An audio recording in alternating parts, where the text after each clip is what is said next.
कभी आपने सोचा है कि फिजियोथेरेपिस्ट का काम क्या होता है, किस तरीके से वो गाइड करते हैं, किस तरीके से आपके परेशानियों को हील करने की कोशिश करते हैं? वो बहुत कम दवा लेकिन एक जनरल एक्सरसाइज और एक थेरेपी के थ्रू वो आपका इलाज करते हैं और जिसका कोई साइड इफेक्ट नहीं है। और इसी विषय पर आज हमारे साथ चर्चा करने के लिए हमारे स्टूडियो में उपलब्ध है डॉक्टर रुचि श्रीवास्तव। मैडम, आपका बहुत बहुत स्वागत हमारे स्टूडियो में। जो युवा वर्ग है आज का, जो 18 से 30 साल तक का, जो किसी न किसी प्रोफेशन से जुड़ा है और ख़ास तौर पे ज़्यादा जो काम है उनका सीडेंट्री ही है, ऐसे स्थिति में और परिस्थितियों में दर्द भी होता है, पेन भी होता है, हम उसे इग्नोर करते हैं, पेन किलर्स लेते हैं, लेकिन जो रूट कॉज है वो नहीं पता होता। हमने आधुनिकीकरण के दौर में शहर के रेस में तो आ गए जी, लेकिन जब हम सिक्के के दूसरे पहलू की तरफ देखते हैं, ग्रामीण भारत की तरफ, तो उस वक्त गांव के लोगों में उतनी बीमारियां नहीं होती थी जितनी शहर के लोगों में है। वही युवा का एक जनरेशन जो शहर में पल रहा है और उन्हीं का पहला जनरेशन जो गांव में था, खासतौर पे वो खेती किसानी करने वाले लोग थे, कुएं से पानी लाने वाले, रस्सी से डोर से खींचते थे। गांव घर में महिलाएं नीचे बैठ के ही काम करती थी, झाड़ू पोछा बर्तन, आटा गूंथना जैसा भी एक एक्सरसाइज है। जितना हमने मशीन से रिप्लेस करने का कोशिश किया, अपनी सुविधाओं को बढ़ाया, हमारी फिजिकल समस्याएं बढ़ती जा रही है। तो आप किस तरीके से गाइड करना चाहें? क्योंकि आज की तारीख में अगर देखा जाए तो शहर में न्यूक्लियर फैमिली में, उसमें बच्चे भी हैं, हस्बैंड वाइफ भी हैं, ज़्यादा से ज़्यादा ग्रैंड पेरेंट्स है साथ में, तो सबको किस तरीके से हाउस होल्ड सामान से ही लेकर किस तरीके से अपने फिजिकल अवेयरनेस को मेंटेन रखें। जरूरी नहीं है कि उसके लिए आप जिम जाए या कहीं, आपके घर में सब कुछ है। ये जो आपने वर्ड बताया कि हम आधुनिकीकरण में आ गए हैं और पहले जब ग्रामीण वाले उसमें देखा जाए तो कंपैरिजन में बहुत चेंजेस हैं। उनकी लाइफस्टाइल और हमारी लाइफस्टाइल वाकई में बहुत चेंज हो चुकी है। एक वर्ड आता है जिसका बोलते हैं सेडेंट्री लाइफस्टाइल, लेजीनेस, जो आपको हम बोल सकते हैं कि काम करने से बचा रही है या काम चोरी की तरफ लेके जा रही है। बिल्कुल, है ना। कपड़े धुलने के लिए मशीन है, बर्तन धुलने के लिए मशीन्स हैं, हाउसमेट्स हैं, हर चीज़ ऐसी है जिससे हम काम चोरी की तरफ जा रहे हैं और इनएक्टिव होते जा रहे हैं। अब मैं आपको कुछ छोटी सी एग्जांपल देती हूँ। जैसे आजकल के टाइम पर हमारी मदर्स ही हम लेट के चलते हैं, और अगर हम ग्रैंड मदर को देखते हैं तो वाकई में उनका काम का पोटेंशियल हमारी मदर से ज़्यादा है और हमारी मदर का पोटेंशियल हम लोगों से कहीं ज़्यादा है। रीज़न एक्टिवनेस और लेजीनेस। हम आधुनिकीकरण में जा रहे हैं और वो लोग पहले से बहुत एक्टिव हैं। अगर मैं बैठी हुई हूँ तो मेरी कोर मसल्स इनएक्टिव है और मेरी बैक मसल टाइट होती जा रही है ना। तो इस चीज़ में क्या है, हम और ज़्यादा सेडेंटरी होते जा रहे हैं। हमें लग रहा है कि दर्द है तो आराम कर लें, लेकिन आराम को प्रेफर ना करके आपने बताया कि अगर हम फैमिली में रह रहे हैं तो कैसे अपने आप को एक्टिव रखें। सो ग्रुप थेरेपी एक वर्ड होता है जहाँ पे हम सभी लोग मिलके एक्सरसाइज के ज़रिए अपने आप को एक्टिव रख सकते हैं। जैसे कि अगर हम घर में ही हैं तो हम छोटे छोटे गेम्स जो पहले भी खेलते थे, है ना, आज के टाइम पर भी हम वो गेम्स को दोबारा से रूटीन में लेकर आते हैं, तो वो एक्सरसाइज का पार्ट है। एग्जाम्पल के लिए छोटी सी चीज़ है कि हम 1 लीटर पानी की बोतल भरते हैं जो कि हर घर में अवेलेबल होती है, उसके साथ में हम कुछ पेंडुलम मूवमेंट्स करते हैं, ठीक है, या बच्चों को हम बता रहे हैं कि बच्चों ये क्लॉकवाइज होता है या ये एंटी क्लॉकवाइज होता है। तो this is also exercises for upper limb, shoulder. इसके लिए हमें कोई जिम जाने की ज़रूरत नहीं है। ये आपकी बॉडी को मूवमेंट में लेकर आएगा, आपकी बॉडी को स्ट्रेंथनिंग में लेकर आएगा, आपकी बॉडी को एक्टिव रखेगा। तो ये कुछ छोटी छोटी चीज़ें हो सकती हैं, जैसे कि हम बॉटल के साथ में एक्सरसाइज कर रहे हैं। नमक का पैकेट, जिससे बहुत से पेशेंट्स आते हैं वो बोलते हैं कि हमें ये वेट कफ लेना है क्या, जिससे ताकत बढ़ती है। तो मैं बोलती हूँ नमक का पैकेट 1 किलो का अनुमानित वजन है, उसको हम किसी दुपट्टे से बांध सकते हैं और कुछ नहीं, हम उन दोनों पैरों को, मतलब पैरों में अपने वजन बांध के हम घर में वॉक कर सकते हैं। ये छोटा सा एक फिनोमिना है जिससे हम अपने पैरों की मांसपेशियों की ताकत बढ़ा सकते हैं। तो अगर हम घर में ही अपने ग्रैंड पेरेंट्स, मोबाइल को साइड में रख दें थोड़ी देर के लिए और कुछ एक्टिविटीज़ करें जिसमें पैरों में वजन बंधा हुआ है, हाथों में बॉटल है, कुछ छोटे छोटे स्ट्रेचेस कर रहे हैं, सूर्य नमस्कार कर रहे हैं, तो ये एक कंप्लीट छोटे छोटे एक्सरसाइजेस के ज़रिए हम अपने आप को एक्टिव रख सकते हैं। एक और छोटा सा एक्टिव, अगर हम 4 लोग घर में लेटे हुए हैं और हल्का सा हेड डाउन कर लें तो ये हमारी बॉडी की थकान को मिटा देता है। अगर हम लेडीज़ को ऐसे बोल दें ना कि ये आपकी स्किन को ग्लो कर देगा, आपके हेयर अच्छे से ग्रो होने लगेंगे, तो वो सब लोग करने के लिए तैयार हो जाएंगे। तो ये छोटे छोटे टिप्स हैं जिससे हम अपनी हेल्थ को एक्टिव कर सकते अब बात करते हैं ट्रीटमेंट और मिथ की। हैं।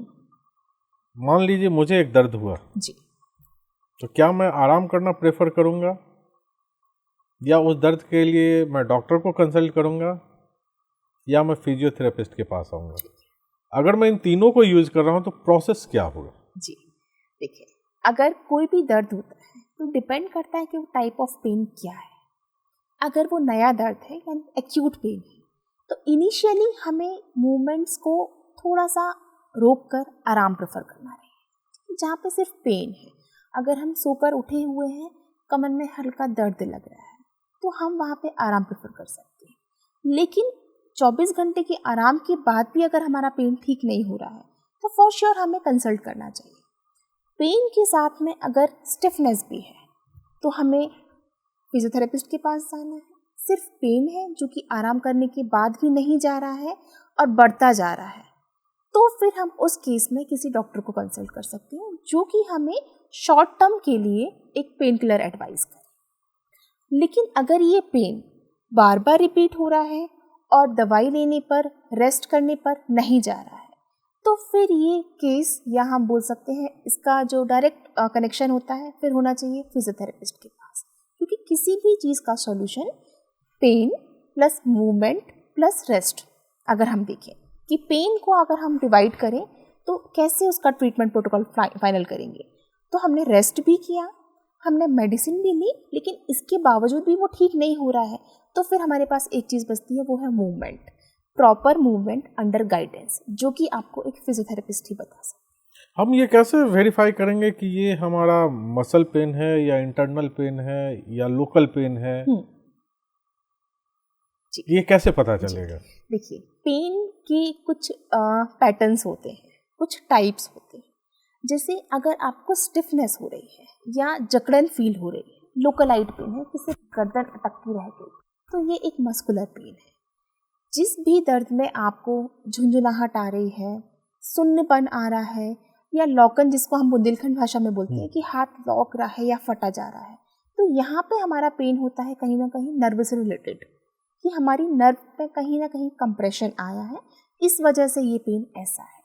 तो मस्कुलर पेन हमेशा लोकलाइट होता है, उसकी पहचान में स्टिफनेस होती है, उसकी पहचान में आपको अकड़न लग सकती है, मूवमेंट करने में पेन हो सकता है।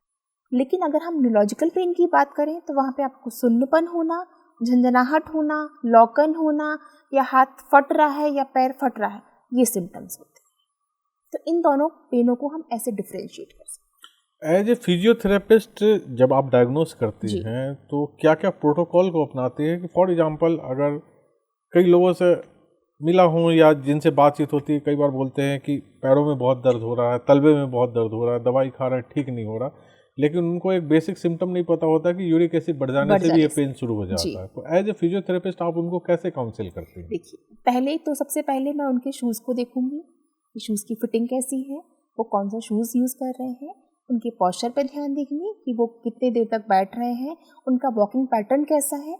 अगर ये सब सिम्टम्स ठीक हैं, उनकी टाइटनेस कैसी है मसल की, उनका पानी का इनटेक कैसा है, ये सारी चीज़ें रूल आउट करने के बाद अगर ये सब चीज़ें ठीक बैठती हैं या फिट बैठती हैं, तो उसके बाद हम आते हैं उनकी पैथोलॉजिकल चीज़ों, जहाँ पे हम रूल आउट करेंगे। मतलब आप बेसिक चीज़ें पहले चेक कर लेते हैं कि इनका जो नेचुरल इन्वायरमेंट में सब कुछ सही है या नहीं। तो अगर हम पहले फिजिकली असेसमेंट करते हैं, that's why we called physiotherapist. So हम पहले फिजिकली चीज़ों को असेसमेंट करते हैं कि फिजिकली पूरी तरीके से चीज़ें सही हैं। अगर वो सही नहीं है तो फिर हम इंटरनल जाएंगे, इनकी पैथोलॉजिकल। अब हम प्लान करेंगे कि हमें क्या क्या चीज़ें देखनी है। अगर स्वेलिंग और पेन दोनों ही है तो फिर हम रूल आउट कर सकते हैं कि शायद यूरिक एसिड बढ़ा हुआ है। अगर वो भी ठीक आता है तो फिर हम कहेंगे कि कहीं ना कहीं और कुछ इश्यूज़ हैं। तो ये डिपेंड करता है कि हम कितना इंटरनल किस कंडीशन को लेकर जा रहे हैं। तो फर्स्ट प्रायोरिटी फिजियोथेरेपिस्ट की होती है कि वो फिजिकली आपको असेसमेंट दे, और उसके बाद अगर वो केस नहीं उनका है, मेडिसिन पार्ट में जा रहा है, तो ऑफ कोर्स हम उनको रेफर करेंगे मेडिसिन पार्ट। कई बार ऐसा सुनने में आया है कि कमर दर्द जी, जो आमतौर पे कई कारण हो सकते हैं, लेकिन एक कारण स्लिप डिस्क का है। इससे बचाव क्या है और स्लिप डिस्क होता क्यों? होता क्यों है? स्लिप डिस्क को हम ऐसे कर सकते हैं, जैसे क्रीम वाला बिस्किट है सब, तो क्रीम वाले बिस्किट में ऊपर एक बिस्किट है, नीचे एक बिस्किट है, बीच में क्रीम होती है। सेम वैसा ही स्ट्रक्चर हमारी रीढ़ की हड्डी का होता है, जहाँ दो रीढ़ की हड्डियों के बीच में एक कुशन होता है, एक जेल होता है। जब किसी भी कारणवश, जैसे कि लगातार बैठना, कोई झटके वाले काम करना, अचानक वजन उठाना, गिर जाना या चोटिल हो जाना, या डिजेनरेटिव चेंजेस, इन जब कारणों से वो स्लिप बाहर निकल के आती है, वो डिस्क बाहर निकल के आती है, तो हम बोलते हैं ये स्लिप डिस्क हो गया है। जब वो क्रीम वाले बिस्किट से वो क्रीम बाहर निकल के आ जाए, तो this is actually slip disc, जिसके रीज़न एन नंबर ऑफ मैंने आपको भी एक्सप्लेन किया। अब ये हो गया है तो पहले तो कैसे आइडेंटिफाई करें? स्लिप डिस्क में जो पेन होता है वो नॉर्मल कमर दर्द से थोड़ा अलग होता है। इसमें आपको पेन जो है वो पुट्ठों तक रेडिएट होता है, और किसी किसी केस में आपको जांघों तक और पैरों तक रेडिएशंस आपको समझ में आते हैं। बल्कि आम कमर दर्द सिर्फ लोकलाइड होता है, वहाँ पे आपको स्टिफनेस फील हो सकती है, लेकिन इस पेन में आपको लौकना, झुंझुनाहट, पैर में सुन्नपन, चींटियाँ काटना, ये सब सिम्टम्स मिलते हैं। अब इसको कैसे प्रिवेंट कर सकते हैं? कुछ छोटे छोटे चीज़ें हैं, जैसे कि हम सोने से शुरुआत करें अगर, तो हमारा जो गद्दा है वो बहुत फर्म होना चाहिए, ना बहुत सॉफ्ट हो ना बहुत हार्ड हो। स्लीपिंग पैटर्न बहुत मायने रखता है। अगर हम 8 से 10 घंटे काम करते हैं तो वही 8 से 10 घंटे हम सोते भी हैं, तो वो सोने का जो पैटर्न है वो सही होना चाहिए। दोनों सोते समय दोनों घुटनों के बीच में तकिया लगाएं, उससे आपको आराम रहेगा, प्रेशर डिस्ट्रीब्यूशन होगा तो स्ट्रेस कम रहेगा। सोने का पोस्चर ठीक रखें। सेकंड, स्लीपिंग पैटर्न के बाद हम बात करेंगे सिटिंग हैबिट्स, वो चेंज करें। बैक की एक्सरसाइजेस करना बहुत मैंडेटरी है। सिटिंग जॉब हो, स्टैंडिंग जॉब हो, कोई भी जॉब हो, 15 से 20 मिनट का वॉक करना और 15 से 20 मिनट के लिए व्यायाम करना है, स्पेशली कमर का, तो वो इतना ज़्यादा ज़रूरी है आज के लिए कि उसकी वजह से हम अपनी चीज़ों को कंट्रोल कर सकते हैं। तो मैं आपको कुछ ऐसे व्यायाम बताऊंगी जिनकी वजह से हम स्लिप डिस्क को कंट्रोल कर सकते हैं। लेट कर हम घुटने को पास लाएं छाती के, जिसको हम नीटू चेस्ट कहते हैं। हम एक भुजंगासन, जिसको हम कोबरा पोज बोलते हैं, उल्टे लेटकर अपने बैक को एक्सटेंड करना है। ये पोजीशन अपनाएं डेली लिविंग में। अगर हमको स्लिप डिस्क नहीं हुआ है तो ये चीज़ें अगर कर रहे हैं हम, तो उसके चांसेस बहुत कम हो जाते हैं। वो एयर बॉल का भी सजेशन देते हैं। बिल्कुल, वो तो एक इतनी अच्छी एक्सरसाइज है, उससे हम मोर देन 300 एक्सरसाइजेस कर सकते हैं। वो बच्चों के लिए, बड़ों के लिए, युवाओं के लिए, मैटरनिटी, सभी के लिए, बुजुर्गों के लिए। उससे बैलेंसिंग, स्ट्रेंथनिंग, स्ट्रेचिंग, हर टाइप की एक्सरसाइज कर सकते हैं। मतलब एक बॉल आप घर में खरीद ले सबके लिए। बिल्कुल, जो कि एक आइडियल चीज़ है। उससे हम हर तरीके की एक्सरसाइज कर सकते हैं, फिटनेस बरकरार रख सकते हैं, स्ट्रेचिंग कर सकते हैं, स्ट्रेंथनिंग कर सकते हैं, सारी चीज़ों में उसका उपयोग है। और ना सिर्फ उसके लिए, एंजॉय भी कर सकते हैं। बीन बैग की जगह अगर हम बॉल प्रेफर करें तो वो ज़्यादा अच्छा रहेगा। एक जाते जाते अंतिम सवाल ये कि ज़्यादातर युवा को, मैं ये नहीं कहूँगा शौक है, इसको मैं सनक बोलूँगा अपने टर्म में, बाइक की सनक है जी। भले बॉडी मास उनका 60 kg का हो और 350 cc की बुलेट वो चलाना चाहते हैं, जो कि उनके कंट्रोल के बाहर की चीज़ है जी। किस तरीके से इस तरीके की सनक फिजिकल वियर एंड टियर में कंट्रीब्यूट करता है उनके बॉडी? लॉन्ग ड्राइविंग की बाइक निकाला, 10 दोस्तों के साथ निकल गया, आपको नहीं पता कि आपके बॉडी पे कितना ये डैमेज कर रहा है। और जिस तरीके से स्पोर्ट्स बाइक के सिटिंग पोजीशन होते हैं वो भी आपके स्पाइनल कॉर्ड को डिस्टर्ब करते हैं।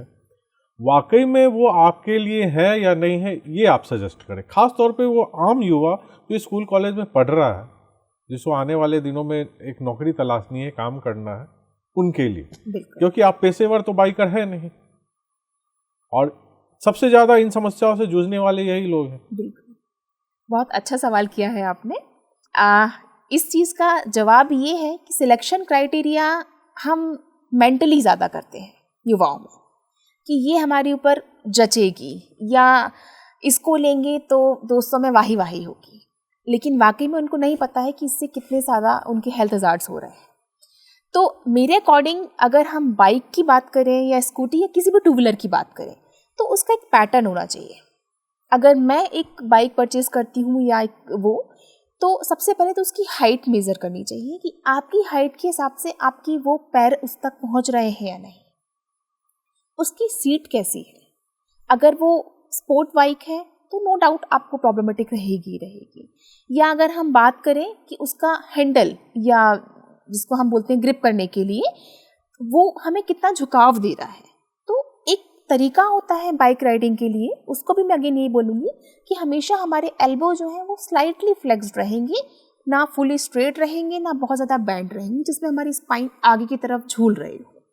हमारा नेक अगेन सेम सामने की तरफ रहेगा, जो बहुत स्लाउची नहीं होना चाहिए, पोस्चर बहुत आगे की तरफ फॉरवर्डली नहीं करना चाहिए।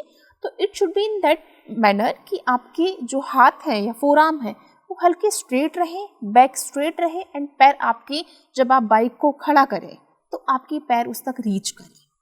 सो आई थिंक ये एक नॉर्मल एर्गोनॉमिक्स होनी चाहिए जो हमारा सिलेक्शन क्राइटेरिया इस बेसिस फाइनल करना चाहिए। अगर उसकी सीट बहुत ज़्यादा ऊंची या नीची है तो आपको प्रॉब्लम होने वाली है। तो मैं इन युवाओं से ये आग्रह करूँगी कि फैशन के दुनिया में या बाइक रेसिंग अगर आप नहीं कर रहे हैं तो अपने सिलेक्शंस इस बेसिस पे करें जो आपकी स्पाइन को और ज़्यादा ट्रबल ना करें। और अगर ट्रबल कर ही रही है तो आप फिर अलर्ट हो जाएं। कुछ रेड फ्लैग्स होते हैं, जैसे कि पेन शुरू होना ही होता है तो वो हो रहा है, तो वहीं पे आप कुछ ऐसी चीज़ों को अपनाएं कि आपको ये राइड थोड़ा सा कम कर देना चाहिए या उसकी सीट चेंज करा लेनी चाहिए जो आपके स्पाइन के लिए ठीक हो। या अगर आप बहुत झुक रहे हैं तो पॉस्चर का करेक्शन करें, या आप ब्रेस यूज़ कर सकते हैं। पॉस्चर जो करेक्शन रहते हैं आप उस समय के लिए वो यूज़ करें तो आपकी स्पाइन पे ज़्यादा प्रेशर ना पड़े। क्योंकि क्या है, जब आप बाइक चला रहे हो तो एक वाइब्रेशन भी आपके साथ चल रहा होता है, उस वाइब्रेशन में पूरा लोड आपके स्पाइनल कॉर्ड पे ही होता है। और ऐसे कंडीशन में आप उसको नज़रअंदाज करते चलते, खासतौर पे कई लोग पर्स लेके साथ में ही चलते हैं, उसके बाद बोलते हैं कि मुझे पेन हो रहा है या सुन्न हो रहा है या थाई में इशू आ रहा है या पैर में पेन हो रहा है, लेकिन आपको पता नहीं पेन का कारण वो पर्स है। ये स्लिंग बैग यूज़ करना, लैपटॉप बैग यूज़ करना या बैक पॉकेट में वॉलेट रखना, ये तीनों ही केस में हमारी स्पाइन का अलाइनमेंट चेंज हो जाता है। मतलब ऐसा है तो थोड़ा सा बेंड ये तो एक साइड को पेन ज़्यादा आने लगता है। अगर हम प्रॉपरली असेसमेंट किसी का करें थॉरोली तो फिर कहीं ना कहीं वो हल्के से एक तरफ को झुके हुए रहते हैं, वो पूरे हिप बोन पे लोड चेंज कर देता है। बिल्कुल, है ना। तो एक साइड से आपकी मैकेनिक्स जो है वो चेंज होने लगती है, एक साइड आपकी मसल ओवर स्ट्रेच है और एक साइड बहुत टाइट है। और सबसे ज़्यादा इसी की वजह से एक सिंड्रोम होता है, उसका बोलते हैं पायरिफॉर्मिस सिंड्रोम। सिर्फ इसी वजह से है कि आपकी एक जो मसल है वो इतनी टाइट हो जाती है जिसको रूल आउट करना बहुत मुश्किल हो जाता है। और अगर हम किसी भी मेडिसिन लें या डॉक्टर के पास जाएं तो ये जो कंडीशन है वो रूल आउट होती ही नहीं है अनटिल एंड अनलेस जब तक आप किसी फिजियोथेरेपिस्ट से कंसल्ट नहीं कर रहे हैं और आपका पेन जो है वो लगातार बढ़ता जाता है। तो ये जो प्रोसीजर है, स्लिंग बैग यूज़ करना या लैपटॉप बैग यूज़ करना, वॉलेट यूज़ करना, it should be in that manner कि आप 2 कंधों पे अपना वजन लीजिए और बैक पॉकेट की जगह आप फ्रंट पॉकेट यूज़ करें, या आप आगे कोट में यूज़ कर सकते हैं। तो ये फ्रंट पॉकेट यूज़ करने से फ़ायदा ये है कि पॉकेट मारी से भी आप बच सकते हैं। जी बिल्कुल। और आपका एक जो फाइनेंशियल लॉस होना है वो भी बच जाएगा और फिजिकली बॉडी भी सेफ रहेगी। एक जाते जाते एक और सवाल, मुझे लगता है एज ए फिजियोथेरेपिस्ट आप किस तरीके से इसको सजेस्ट करेंगी? कई लोगों को रेक्टम रिलेटेड प्रॉब्लम हो जाता है एक लेटर स्टेज में, जैसे पाइल्स हो गए, हो गए, किस तरीके की बीमारियां आ जाती हैं और उसमें लॉन्ग आवर सिटिंग उनको अवॉइड करने के लिए ऐसे लोगों को आप किस तरीके का फिजियोथेरेपिस्ट या किस तरीके का पोस्चर और मतलब काम करते वक्त आप या ऑफिस में है, फॉर एग्जांपल कोई लोको पायलट है, कोई ट्रक ड्राइवर है, कोई प्रोफेशनल ड्राइवर्स है, उनको किस तरीके से आप सजेस्ट करती हैं कि कितने कितने देर पे आपको रिलैक्स करना चाहिए बॉडी को? अगर हम बात करें इस सेक्शन में तो मेन चीज़ें 2 ध्यान रखने की योग्य है, एक स्पाइन और दूसरा होता है पेल्विक फ्लोर मांसपेशियाँ, यानी कि वो मांसपेशियाँ जो हमारे मलमूत्र के लिए उपयोगी होती हैं। तो इन दोनों ही जगहों पे ध्यान देना बहुत ज़रूरी है क्योंकि हम लॉन्ग आवर सिटिंग कर रहे हैं अगर, या आपने बताया कि कोई लोको पायलट है या बहुत देर तक वो रेस्ट नहीं कर पा रहे हैं, ड्राइवर्स तो उस समय पे बिल्कुल, तो ट्रक ड्राइवर्स स्पेशली, तो वो लोग क्या करते हैं, लगातार बैठने की वजह से उनका ये जो पार्ट होता है वो वीक होता जाता है। एक समय बाद ऐसा होता है कि लगातार सफर करने की वजह से वाइब्रेशंस जो आपने बताया अभी, बॉडी अननेचुरली हीट अप भी होता है। तो ऐसे में उनकी मांसपेशियां जो है वो शिथिल होती जाती हैं, कमज़ोर पड़ती जाती हैं। तो पेल्विक फ्लोर मांसपेशियों को ताकतवर बनाना, साथ में अपनी बैकबोन को स्ट्रॉन्ग रखना, ये 2 ऐसे प्रिंसिपल हैं जहाँ पे हमें ध्यान देना बहुत ज़रूरी है। तो पेल्विक फ्लोर मांसपेशियां, जो कि हम बोले अगर उनके पास समय नहीं है, हम काम करते करते कैसे करें, तो उसके लिए बहुत सिंपल, जैसे अगर हम अभी बैठे हुए हैं तो हमें अपने जो मल त्यागने वाला और मूत्राशय की जो जगह है उसको संकुचित करने की कोशिश करना है और होल्ड करने की कोशिश करना है। अपने मन में ही 5 से 7 गिनती गिने और फिर ढीला छोड़ दें। तो ऐसे में हम फील करेंगे कि हमारा वो एरिया संकुचित होता है और टाइट होता है। तो उससे हमारी पेशाब रोकने की क्षमता या हमारी पेल्विक फ्लोर की मांसपेशियां, ये सारी चीज़ों में बहुत अंतर आपको मिलेगा देखने को। और एक टाइम बाद बुजुर्गों में या एक उम्र दराज चीज़ों में जो लीकेज की समस्या होती है कि छींकने में या खांसने में बाथरूम लीक हो जाना, कंट्रोल पावर लॉस होना, वो मैक्सिमम इन्हीं केसेस के दौरान होती है कि अगर हम ध्यान नहीं देते हैं तो ये मांसपेशियां ढीली पड़ती जाती हैं और ये समस्या बढ़ती जाती है। तो पेल्विक फ्लोर मांसपेशियों को सुदृढ़ करने के लिए हमें किसी अलग से एक्सरसाइज जोन क्रिएट करने की आवश्यकता नहीं है। हम बैठ के, खड़े होके अपने काम के दौरान अपनी मांसपेशियों को संकुचित करें और उनको ढीला छोड़ें। पेशाब के दौरान ये चीज़ करना बहुत उपयोगी होती है, तो इसका ध्यान देना बहुत ज़रूरी है। ये थी हमारे साथ डॉक्टर रुचि श्रीवास्तव, जो पेशे से फिजियोथेरेपिस्ट हैं और आज के भागम भाग वाली जिंदगी में जिस तरीके से हमारे पोस्चर के कारण हमें जो समस्याएं उत्पन्न हो रही है, हेल्थ की समस्या, उन पे हम इनसे चर्चा कर रहे थे और इनके बहुमूल्य सुझाव ले रहे थे। आपका बहुत बहुत धन्यवाद। Thank you sir. और मैं अपने दर्शकों को से गुजारिश करूंगा कि अगर आप 7-8 घंटे का सिटिंग आवर आपका वर्किंग है तो अपने पोस्चर का ध्यान रखें। 10 से 15-20 मिनट का एक ब्रेक लें, ज़रूरत पड़े तो पावर नैप भी ले लें, उस बीच में स्ट्रेच करें, अपना एक डिजिटल डिटॉक्सिफिकेशन करें, वो भी बहुत ज़रूरी है, क्योंकि ये मोबाइल, ये टैब और कंप्यूटर तो हमारी ज़िंदगी से जाने वाला है नहीं, क्योंकि एआई आने के बाद और कुछ भी बढ़ता चला जाएगा। तो हम ही खुद कोशिश कर सकते हैं कि इन चीज़ों से कैसे क्योंकि इनको छोड़ा तो जा नहीं सकता, इनके साथ ही चलना होगा। तो कोशिश ये रहनी चाहिए कि जो विज्ञान हमारे पास है, जो सुविधाएं हमारे पास है, वो हमारे लिए कष्ट का कारण ना बने, हमारे सहूलियत का कारण बने। आपका बहुत बहुत धन्यवाद। नमस्कार।